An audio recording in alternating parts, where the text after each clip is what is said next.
Hello, welcome to the first ever episode of Affirmative Disagreements. This is a model for a method of debate or fervent discussion between people who disagree but still don't want to take the other one down or make them lose. They just want to make their point in an environment where they can be heard and allow a third party, you, the audience, to decide for yourself what you think about the issue at hand. I'm going to introduce you now to our moderator, Ginger. Ginger Johnson is an expert at human connection, and Rutledge Long from LERT and Parachute Bridge is my opposing debater. So Ginger, over to you. All right, welcome everybody. As Lila stated, we are really glad you're here. What does it feel like to be able to have a conversation of worth, of value, of weight, and respect the other person? If you know what that feels like, you're in the right place. If you don't know what that feels like, you're in the right place, because the whole idea of debate, my friends, is to do so in a civil discourse way that everybody is heard in their own way, with respect, without interruption, without condescension, without judgment. It's simply a forum to discuss. That's where progress is made. That's where our country came from, my friends. And we have a lot at stake when we don't do it right. So Lila has initiated this. Rutledge has become the willing co-participant. And so we will begin. We will cover 3 points. We will ask one of the contestants to go ahead and start their point. I give them 2 minutes. My job is to time.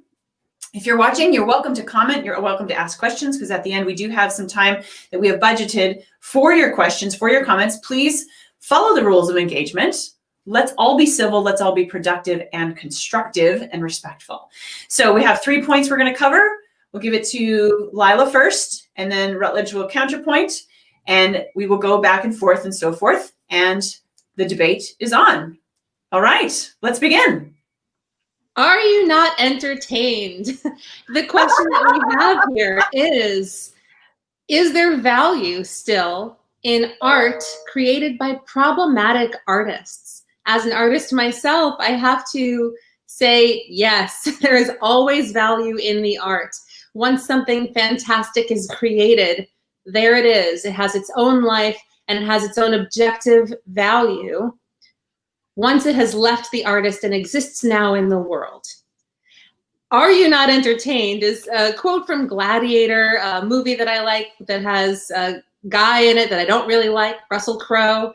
I find him offensive and crude and crass. I've never met him in person, but this is my impression of him. So he could create a problem for me as I engage with material he's created. But the movie is just so good. The movie is entertaining. He is entertaining in the role. I am entertained, as all of the audience was as they watched him play a gladiator who tore people limb from limb. The fact is that we are entertained by the grotesque. And when we have people creating these things on stage or on screen, it gives us something to attach to that lives on its own. You can't actually argue that the Cosby Show is no longer funny. You can't actually argue that Wagner was not evocative, or that Richard Wagner himself, who was deeply anti-Semitic and one of Adolf Hitler's favorites, did not create one of the greatest movements towards the atonality of music that we popularized in the 20th century. We can't argue that Annie Hall isn't funny, or that Merchant of Venice isn't a powerful piece of theater just because it's anti-Semitic. We can't argue that the art itself is no longer valuable, because it just is. Over to you, Rutledge, for your point of affirmation. Well, I appreciate you setting me up for the argument that apparently you can't argue. Just kidding. But, I think you're right. I think you made one really interesting point that I agree with, which is that it's entertaining, that we laugh. We're humored. We can be moved. We can be changed. And really, there's no arguing. In fact, you're right, that it has value.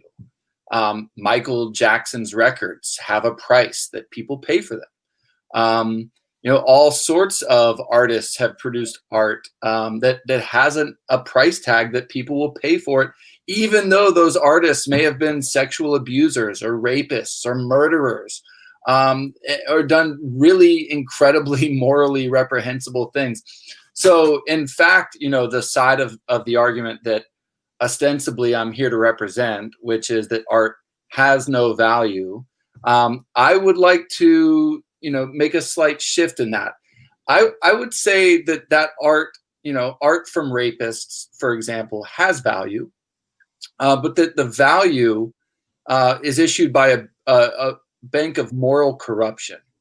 That art is a reflection of the artist and the culture that they're created. So that, we love to talk about the tortured genius. The same culture that allows and tolerates and excuses the tortured genius for creating these works is the same culture that gives you locker room talk, right? Is the same culture, that gives you the debate that we watched live, just a Tuesday or two ago, right? And we wonder, oh, why is it so awful? Why is it so terrible? It's because our culture not only tolerates it, right? We reflect it. This is our culture. And I would say that it's a morally bankrupt culture that values these things. And so that is my first point to say. Sorry, Rutledge, time's up. Okay. Time's up. She's still on it. I can even hear the timer. 2 minutes flew by. I'm loving the discussion happening in the comments as well. I'm going to encourage that you make sure you take the counterpoint, regardless of how you personally feel. That's the point of debate. True? True. Okay. So, Lila, your second point. Begin.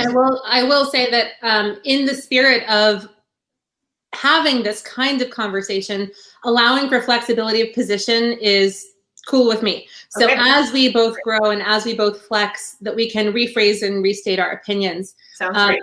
I want to call out for the audience that what Rutledge just did was find a piece of value in what I said, and then also provided a counterpoint. He also had the opportunity within this model to ask for clarification. I don't think I was particularly unclear, so we didn't need it, but that could have happened in that moment. So I'm going to ask for a point of clarification on the point that you just made, Rutledge. But first, I'll affirm. I want to say that I do think that there's value in what you say about the bank, this morally corrupt bank of value from which we are drawing the source of our art. And my experience is that just like and we talked about this a little before, but just like if you squeeze an orange, you get out delicious orange juice. But to the point that you made earlier, if you squeeze a rotten orange, you get out rotten juice. So are you actually getting out the intended value from that artist that the artist wanted you to have if you cannot separate as an audience member who they are from the content of the art itself? So I do want to acknowledge that you have a good point there, that the actual material going into the art, the soul of that artist, the spirit of that artist, and their moral high ground or low ground is part of the art that people will consume. So my point of clarification, though, is, do you feel, or at least are you positing, that somebody who is morally bankrupt cannot create morally rich art? I am positing that point because that is the point that I'm here to argue. I would say this: if a preacher preaches a wonderful message on Sunday, I may be moved by it. I may find it to be really edifying for me, and it may move me to live a better life, or love myself more, love God more, something like that. If I were to find out on Monday that the preacher had raped his children, that would change the message for me. That would fundamentally alter the way in which I receive that message. And I may no longer attend that church, or maybe even be a member of the church at all, if I were so violated, if I felt so personally violated by this person pretending to be a moral authority who in fact was morally bankrupt. I would say it's the very same thing for art. If you really appreciate the response and the clarification. And also it gives a perfect segue to the point that I'll make next, which is about absolutism in truth as far as identity goes. Let's say it is that preacher, which I do think constitutes art, a speech, a given speech intended to evoke an emotion from an audience. I'll classify that as art and I'll accept that. So if that's the case, then leaving moral absolutism out of this, the absolutism of truth, that some people feel that two sides of a person cannot coexist at the same time, that preacher cannot wholeheartedly believe what he or she gave in that speech and position it and present it as truth and as art, and at the same time be a flawed person. And I think that that's a flawed argument. I think we all have different sides of us. If everybody watching, and the three of us right now are really honest, we have all done terrible things, said terrible things. Is that us? Is that the true us? And does it negate the good us, the beautiful us, the us that presents forward into art? The fact is that they are all us. If we said those things, that was us. If we did those things, that was us.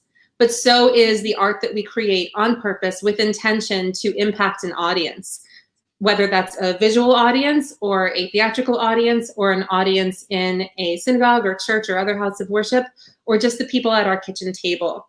If we have an audience and we present our opinions to them or our art to them in a way that we want them to receive it, we have created valuable art. And that's how I feel, regardless of whether we have these other parts of us that exist. Yeah. So to you for point of affirmation and or clarification. Yes. Yes. So to affirm, in affirming, can I just simply agree with an aspect of what you said? Is that? Yeah. That'd be great. Yeah, absolutely. So I agree that an audience confers value onto a created piece of art. I guess my point of clarification would be, for example, a social media influencer, let's just say, who has amassed an audience of 50 million. Is that art more valuable, right? Let's just say that we consider their streaming and creating to be art. Mm-hmm. Is that art more value by virtue of its size than a smaller sized audience of a different artist? In other words, is the size of the audience equivalent to the value of the art? That's a great question. It's definitely one for the art community for the ages. We'll be answering this forever. I think the value of art is intrinsic and commercial and not at the same time. So commercial value being what the market would put a rate on, what the market will pay, for example, for a plate that has a Nazi symbol, a swastika on it, might be higher than a similar false-graph plate from the same time period without it.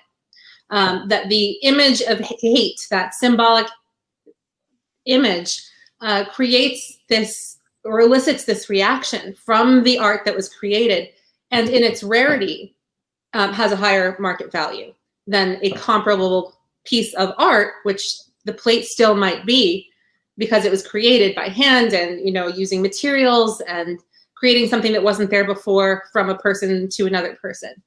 The value of a market for 50 million people following someone on social media can be determined by the number of sponsorships or advertisers. I think that the value of art is not just about what you can sell from it, though, but how well you achieved your skill, how thoroughly you made your point, and what kinds of responses are elicited from the audience. And in fact, not only are intended responses positive, but many intended responses to art are negative, that the point is the conversation, that the point is getting into something negative. And so in that case, it might have a smaller audience, but its impact might have been stronger. Okay, thanks. Thanks for that. Okay. Next point. Is it my turn for a second point? It is. Yes. Okay. Please. So we've established that the size of the audience isn't a leading indicator of the value, and we've separated the commercial value from the intrinsic value of the art. We have established that although art may have, you know, a price that people are willing to pay for it, that the true value of art is not as strongly related to that. My second point is to say that the art cannot be separated from the artist. So in my argument, where the real value of the art comes from our ability to wholly embrace both the art created and the artist, that you cannot do the sort of surgery that would require you to separate the artist from the art. So I simply argue that in order to connote value to the work created by violent criminals, you would have to do that, right? You know, yes, maybe you can argue that the Cosby Show is still funny. I can't laugh. I can't listen to the music of Michael Jackson anymore. I just can't. I have to change the station because I'm deeply disturbed by the knowledge of who those people are. And therefore, I would say, you know, you just can't separate the art from the artist, and it loses its value as a result. If I imagine watching the Cosby Show with one of Cosby's victims in the room with you, would that change the way that you appreciate it? So I think our awareness as consumers needs to enlarge, so that we truly understand a work of art in its proper context, meaning appreciating and enjoying art in full knowledge of who the artist is. Nicely paused. Yeah, what? Thank you for that. Lila, would you like to counterpoint? I have an affirmation. I don't need clarification, but I do have an affirmation. I want to affirm that you've given me a new thing to think about, which is, do we as audience members for art have a responsibility to consider the impact of that art before we invest in appreciating what they've created? By the introduction of this third party into the room, one of their victims, if they were sitting in the room with me, would I be able to laugh at the art? And I think that if we are in a room with somebody else intentionally placed there, that creates new art, and that it's not the value of the actual original art. Introducing a new element in order to elicit a different response is art, in my opinion. So yes, it would change things for me. I want to affirm that I agree with you about that, and it's an interesting way to think about it. So it also, though, brings me to my third point about moral absolutism. You say that we cannot separate the art from the artist, and yet we do all the time. We do this all the time. We have this distance between ourselves and the artists. And the more removed they are, whether that's through time and history or from where we feel like we have access, if it's like an other group of people that we don't identify with, we're able to enjoy them objectively. People who watch any reality show in order to enjoy the like morally reprehensible behavior exhibited, we actually pay for that art. We actually go on purpose and seek it out. We go and find violent games to watch, and we cheer on athletes all the time who have committed horrendous crimes. We welcome them back, and we hold them to these standards that are maybe different than what we have for artists. And so I think that there is a line that we are kind of, it's subjective, where we place this line on this morality spectrum. So for some of us, like for you, it might be you're not able to laugh at the Cosby Show anymore. For me, I'm still able to laugh at it. Do I also feel for all of the women who feel that they've been victimized? Absolutely, I feel for them. And yet still, to me, funny is funny. I can still laugh at Annie Hall. And throughout time too, I'm willing to forgive more. 400 something years since Shakespeare wrote anti-Semitic works, or Richard Wagner created the Ring Cycle, I'm forgiving them historically, imagining based on nothing that should they live today, they must be more like me. So I have developed my own devices, and in some cases I have absolutely removed myself from judging those artists as well. Okay, thank you. All right, Rutledge, do you need any clarification? No, it was perfectly clear what she said. Okay, all right. So then your point of affirmation. You have to find something to like. Yes, find an affirmation, Rutledge. I would say, as far as our ability to separate the artist from the art, that we do it, I would agree that we do oftentimes. And I suppose that because, to harken back to your original argument, where your opening statement more or less was, you cannot argue that this does not have value. Well, given that my entire reason for being here is to argue that it does not, I suppose that, I have to shift the argument, since I think that, in fact, you are correct. It does have value. So the question is, should it, right? Are we basically eating junk food as a culture? Are we eating, candy that will end up leading to an early grave? Are we, more or less consuming nutritionless food as a culture and calling it art just because it has an audience and it gets commercial value and people will pay for it? And I would say yes, that we are. So yes, we are currently separating the artist from the art, but I think that ethically we should evolve. Do you care to clarify what that evolution would be? Yeah, I think that, it's on us, right? In the same way that at least, according to recent polls, at least like more than 50%, 60% of our culture or society thinks that Donald Trump's moral actions make him unfit to be president. That an artist's moral actions should be taken into account of their art, and that when we buy their art, consume their art, laugh at their art, cry to their art, whatever it is, that in some way we are tacitly endorsing their values. And I think we should evolve beyond that. All right. I'll affirm that point. I think that we do, as a society, as individuals within a society, have a responsibility to use our voice and our vote and our dollars and our biggest currency, which is our attention. In this day and age, when we give attention to art, we are assigning it value from ourselves. So I will concede that we have a responsibility to society and to ourselves to make ethical choices about how we do and don't assign that value to art created by people who have created damage to others.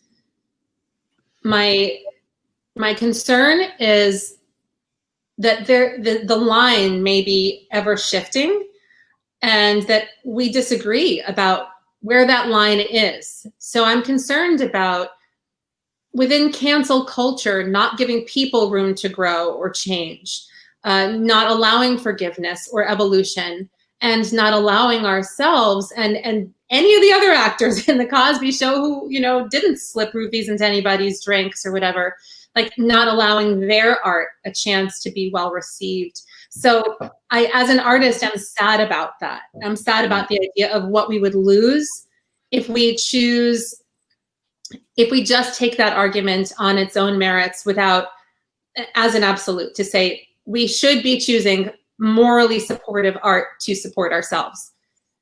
If we do that, we're leaving out, let's be honest, most artists.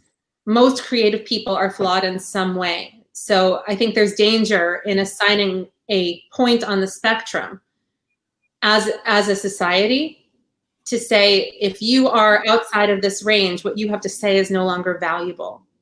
So it worries me to do that, but I understand my time is up as well. All right. Thank you. All right.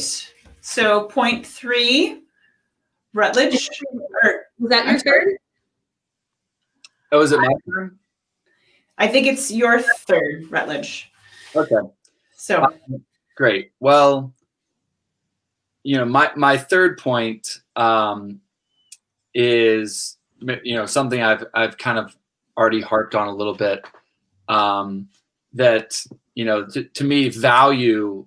I'd like to just redefine value, and to redefine and say it's not about the dollar signs, but it's about to me, society is really about endorsing the things that contribute to human flourishing, and we do. While yes, it is tough to have that line. That's why we have the rule of law, and that's why, for example, felons do not vote. Right? If you contribute in such a horrible way that you take away from human flourishing, if you're taking other people's lives, if you're taking other people's freedoms, if you're taking other people's rights and liberties away from them, you lose your voice, you lose your chance to vote. And in the same way, we should be voting with our dollars and our eyeballs and our time, with the art that we endorse with our time. So I would say value to me is about celebrating art that contributes to human flourishing by people that are contributing also to human flourishing in the way that they live. Problems and all, warts and all, but there's a line when it comes to violent crime. Okay. Lila, do you need any clarification? Well, I do want to have a second follow-up debate because I do believe that felons have the right to, or should have the right to vote. So I'm happy to debate that point another time. I think that if we don't allow all the voices in our society, including those who are incarcerated for many reasons beyond the actual crime they committed, then we are not, in fact, serving our full population by serving only those otherwise represented by their votes. So we can discuss that another time. We have the next debate. All right. I'm really excited about it. All right. Very good. But I do want to affirm that I think it is worthwhile to consider whether art has a responsibility to add to the flourishing of a society, or if the art itself, detracting from a society, has an unintended or intended impact of rallying society to determine what its values are collectively in opposition to that art. So if hate speech, for example, is written in really cool street graffiti, all over a public building, it's art. We then, as a society, have the ability to respond. And we have, I think, the right and responsibility to say what we feel about that and discuss it so that we can then make decisions based on those conversations, which I think is what art is meant to do. I don't know if it's the intended value of that the artist had, but that is what art elicits. And I think that intrinsically it does have value to our society, even just in having the conversation that we're having right now. All right, very good. Rutledge, you need any clarification of that? No, I think that's a point well received. Okay. All right. So we are, that wraps it up. Do we have any questions? Boy, I have a ton. You have a ton. Well, we'll take your questions for sure. I'll pin some of these comments from the audience up on the screen. We'll do this pretty quickly. Yeah, let's take care of Hi the to Molly. Hi to David. Hi to Steve Sullivan. Yes, exactly, Scott Kraft. I watched the first presidential debate, and I was like, oh gosh, please model a better way of communicating, that people think that these are our choices for leaders and that they're modeling then leadership communication. To me, it didn't feel like that. So that is where this all came from. I'll take that, Steve Sullivan. I think we've all won. Hi to Kathy Wolf. Steve, I think that was about Gladiator. Ian McCann, who's an artist that I respect very much, a photographer and videographer that I know from LinkedIn. He's from the UK. Who is to say the artist is problematic? And even if they are, so what if their art is good? Of course, there aren't maybe mad or problematic, but that is not the question I see above. So that's true. I think that we did address that, right? Like with the moral absolutism. I think if I may make a comment on that, thank you, Ian, for submitting that. I taught middle school art in my 20s. And I remember that the big question in a lot of my professional development is, what is art to begin with? So to your point, Lila, of graffiti on a building, we've all seen things that we find artful, and what we can take as our own. Art is so intensely personal. And I would love to argue that that commercial and intrinsic is not separate, because what is the intention? And the intention is also very personal, the audience interaction. So I love those debates. And so, Ian, thank you for bringing that up, because good is incredibly relative and completely from our own lens. Yeah, Rutledge, do you want to respond to Ian, or you want to move along? I mean, I would say, yes. Yeah. I mean, honestly, I signed up for this debate thinking I was arguing that art does have value, even if it's problematic. And so, yeah, like I completely agree. Like, who are we to say? And I don't think anyone can really argue, because if one person thinks that art is valuable, then it has value, and so really, who are we to say, what's problematic, what's not? Art is a reflection of humanity. Humanity is like dark, evil, like gross, good, beautiful, amazing, like all of that, right? That's what makes us human. That's what makes art complicated. And so I think when it's, artists, yeah, they can have some warts, but who are we to say? I think we should swap positions for 1 point. Kimberly Ficklin backing you up, Rutledge, on your debate point that a morally bankrupt art does come at a price to the victims. Should there be victims of a morally bankrupt? So are you up for it? I know that you prepared a lot for the other point. So not really. Don't act like, I didn't go too hard, but I was actually persuaded as I began to think more about it, right? Like, I've recently gone through this with Michael Jackson's artwork, and I know it's not like known or decided that he was a pedophile. And I have a very close friend of mine that is extremely hardcore, like, Michael Jackson fan, and would know better than I, but he says he's not a pedophile. But anyways, Neverland came out claiming he was a pedophile. Michael Jackson's sales went down about 4%, but he's still done like 10-figure years for 8 out of the past 10 years. And so the money is there despite potential moral bankruptcy. So you can't argue about that. But I have been really disturbed just listening to his music, and I found myself unable to enjoy it as much. So this really scratched that itch for me, and I will be more intentional now. I think about where I give my attention and where I pay my attention to. I think that's something that came out of this for me, is thinking more critically about the ethics of the artist and how we connote that value. What about for you, Ginger? Did that do something to you in hearing this conversation? About Michael Jackson specifically, or the conversation in general? About our responsibility to make ethical choices about where we place our attention. Wow, that's about a 50-hour discussion, isn't it? Yeah, we've got about 5 minutes. Let's see. To answer your question, I always look at discussing art as an ongoing conversation. There is no end to this. There is no, you're right, I'm wrong, I'm right, you're wrong. To me, the world, we live in the gray in this, because intention is so relative, it is so subjective, it is also objective. And so when we do that, I remember when I was teaching middle school art, took my 8th graders to the Winnipeg Art Museum, world-class museum. If anybody's here from Canada or Winnipeg, props on you, give us a heads up. And those 8th graders had never seen art in a gallery. So they have no ethos, they have no intention, because some of them, that was literally the first time them seeing something. So all of a sudden you like drop the ton of bricks of what do you think on them?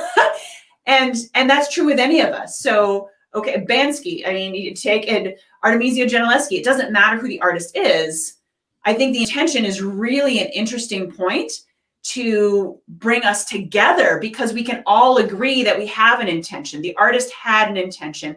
I don't know that it's up to us to interpret that, but the great thing about art is that it brings us together to talk, and we can all walk away successful. We can all debate our own thoughts and ideas, and we're all winners. I love that about talking about art. I think it's magic. There's not a lot of topics like that where it's so incredibly rich with opportunity to explore every single possible facet, and then some the artist probably never even thought of, like, who cares what kind of canvas it's on, or it doesn't matter what kind of media I used. You know, we like to pick it apart depending on what our parameters are and our circumstances are and our experiences are. I think you're talking about the residual ripple effects of art as it changes once it reaches the public. And if I can take the opposite position and say that intention and context are both such massive pieces of art that's why they're taught with the art. It's not, hey, look at this picture of a pretty lady on a bench. It's, hey, look at this picture of a 14-year-old scullery maid, you know. But for context, historically, that age would have been past the age of consent. She would have been already, you know, she'd had her period for 2 years. She would have been marriage age. And also the power dynamics. We're given context to contextualize the intention so that we can best understand what the artist's meaning was when they gave us that art, when they created it. And so let's say Bill Cosby's intention in creating The Cosby Show was to give America a successful, loving Black family to see themselves in, to cheer for, to respect. Is his intention with that art effective? And I think that as a question of value for art, once you're looking at a screen and seeing the hypocrisy inextricable from the man who is playing this figure, it becomes very difficult for an audience, whether or not there is or isn't a victim in the room, to receive that intended impact. And so when Rutledge brought that up, I was like, yeah, the show is still funny. As a show, yes, it's funny writing. There are other funny people in it. You can skip over his part, but his part is the art that's in question. It's not the art created by the other people. It's the art created by the problematic artist. It is the moment that he comes on screen and we now cannot separate our own context. So understanding that context, I think, does affect whether we do or don't receive the fully intended value of the art. And so for that reason, you know, I can take the opposite side as well. I think it's interesting that you're using a lot of word can and can't tonight. And I find that that's an interesting word. That's an interesting choice because those are choices. And so to truly have a debate, in my mind, it's will and won't, do and don't. It's, is this of value? And if so, how is it of value? Is this not of value? If so, why is it not of value? So I think that's part of what you're getting at, Lila, if I'm correct, yeah, for affirmation. And to really, I think, intellectualize the conversation, we need to be able to train ourselves and teach ourselves how to remove our personal feelings from it, and look at it from the greater good. And I do affirm that context is important based on the delivery, the time, the intention, all those pieces. And if we suspend those, then what is it now? You know, what does new descending a staircase mean to somebody now versus when it was created? Those kinds of things. Is sidewalk chalk art? Well, it is to the parent, it is to the kid, but it's not to somebody else cleaning the sidewalk. Like, knock it off. So I think I would affirm that context is incredible. And I don't care what side of the debate you're on, that is, I think, a critical piece that does need to be considered. What about these statues, these Confederate statues now that people are suggesting get taken down? They have, I'm thinking, Ginger, of what you said about new meaning, right? Like, what is it now? Right. That even though they were created with the intention to honor these people, can the art have new value if we provide the additional context? What if we leave the statues where they are, or put them into a museum of statues that have a collective context? What are they now? Rutledge, what do you think about that? I mean, I think it's a great question. You know, it's something that's really interesting, and I'm watching it unfold, and I feel I can be persuaded sometimes one way, sometimes the other. Something, as a history teacher, which I was for 5 years, now there's this movement. Recently, a school in Nashville stopped a performance of a play that was about George Washington's life. They no longer perform this play, and there's been reports now of some schools in the United States that are taking down paintings or depictions of some of our founding fathers like Thomas Jefferson and George Washington because they were slave owners. And I think it's incredibly troubling and problematic when you try to erase history to fit a narrative that you prefer when you can't, put characters in their historical context. I mean, imagine the things that we could be judged by. Let's just say, future generations are living in, 180 degree Fahrenheit, planet that is, desert dry, right? And imagine they'll, hold up pictures of us driving in our gas guzzling vehicles and flying on jet planes from continent to continent and judging us for being such horrific people, because we just flouted the morals of the time, right? That become really apparent in a different time and place. So I think it's problematic. I don't like, tearing down the Confederate statues. Of course, we know that these people represented, a morally bankrupt cause, right, of slavery. But I personally feel that we can appreciate history for what it is, and we can look at these statues, and even if they were erected by people wishing to lionize people who had poor ideals, there is still some value. At the same time, can I understand how that would be threatening and intimidating and possibly unwelcoming to people of color or people that felt that they had been oppressed by those ideologies? Like, yes, I can. And so it's really challenging. And what's best for society, I think, is a deeper understanding of history and the ability to separate, events and contextualize. Let's look at this question from Ashad Mason. What if the artist changed?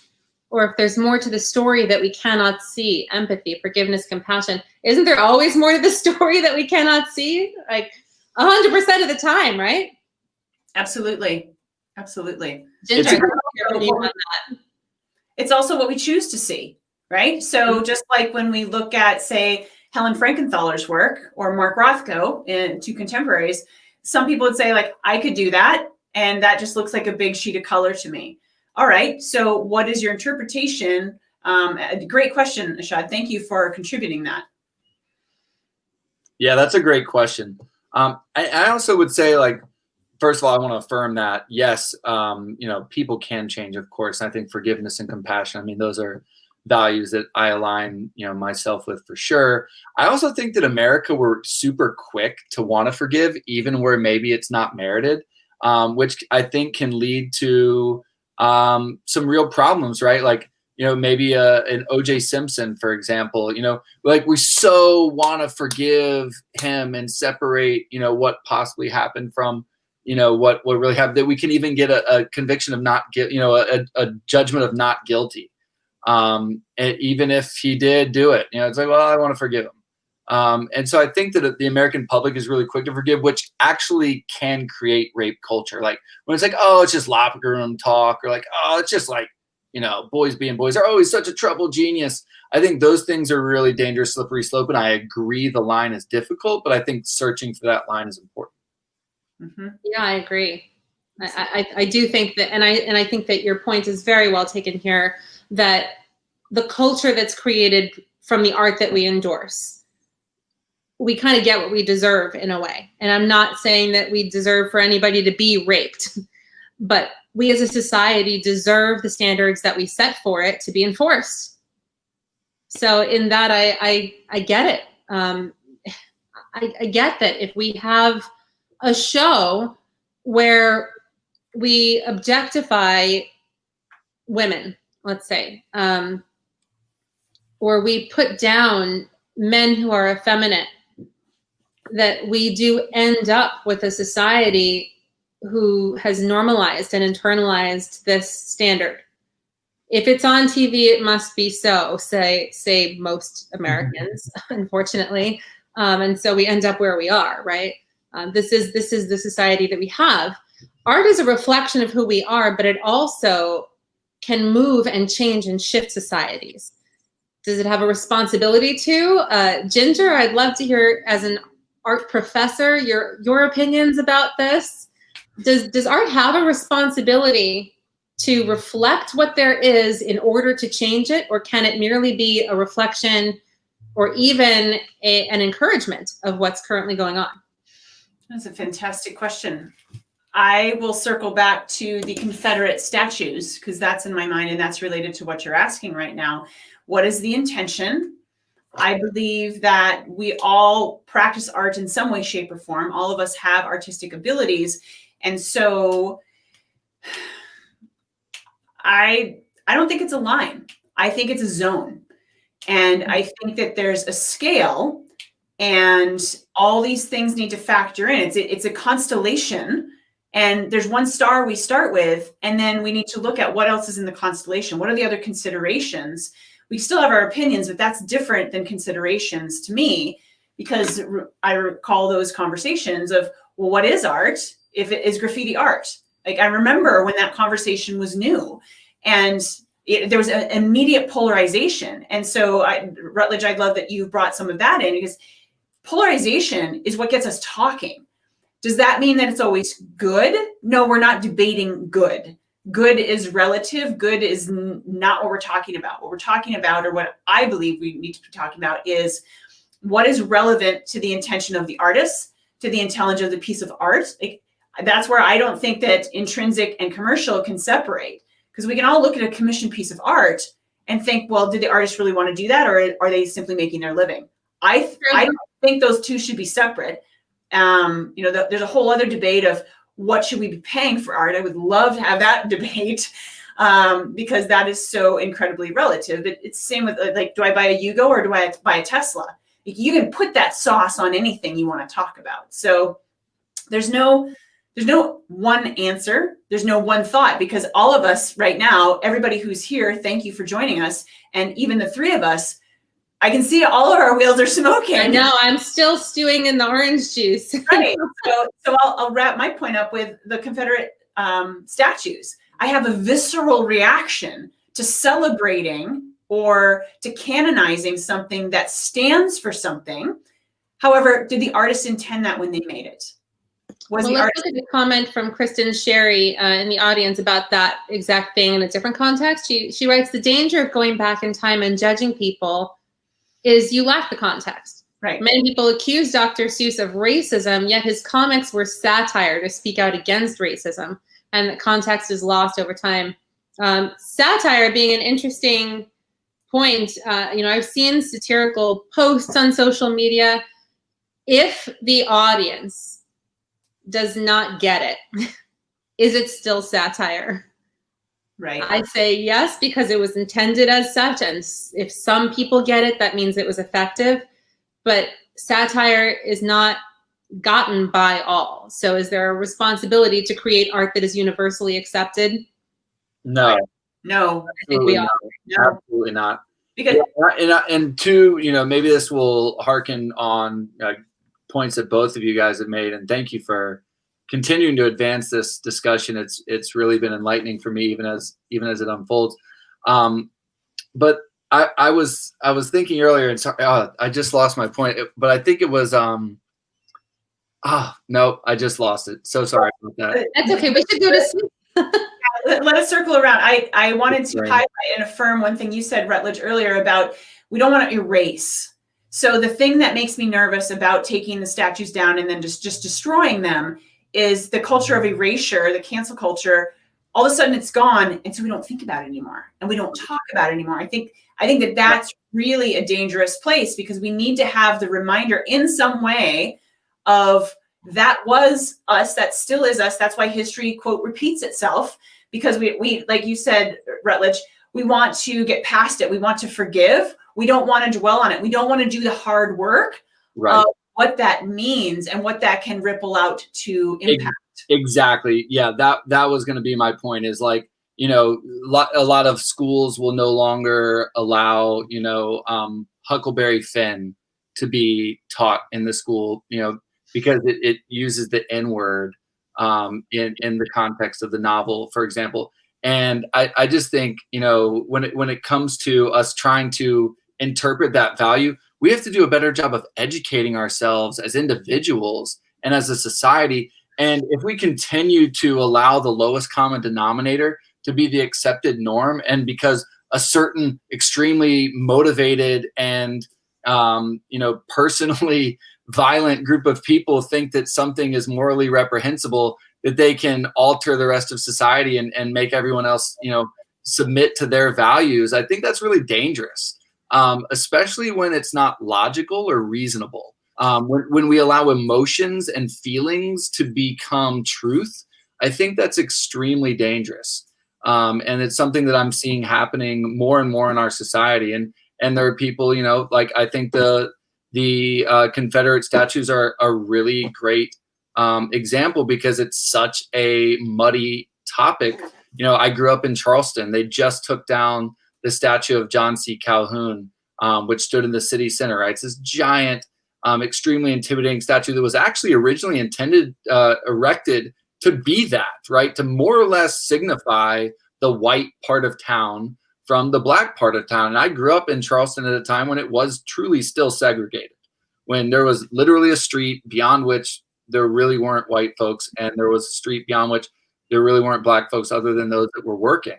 And so, you know, and sort of in the middle of all that was this incredibly towering statue of John C. Calhoun, which they've just now taken down. So on the one hand, I'm like, whew, you know, like, man, I'm happy for people that felt that was a symbol of hate, because it was, in a way, yes, a symbol of hate. And yet John C. Calhoun, right, vice president, you know, like a first-rate, second-rate mind, like he is one of the most famous South Carolinians in history. There is a lot, right, that he contributed to the doctrine that it endorsed slavery, that the doctrine of states' rights. And yet, if we erase this man from our history, we erase a very significant and important lesson, wrong as it was, right? Just sort of like the value of art, right? Yes, you know, like, we might find, you know, this artist to be incredibly crude and awful, but look at this work that they created that helped us recognize something about ourselves that we learned, and maybe we evolved beyond it, but it still had value and it was still important, and did not deserve to be censored.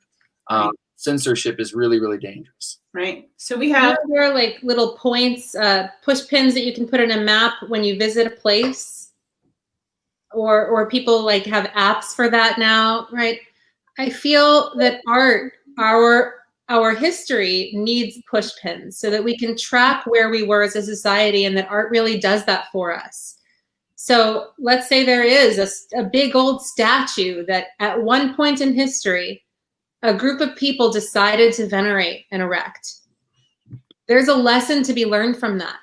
And maybe it's uncomfortable for people to be looking at it and to be constantly reminded, right, of the oppression represented by continuing to have it in a position of honor.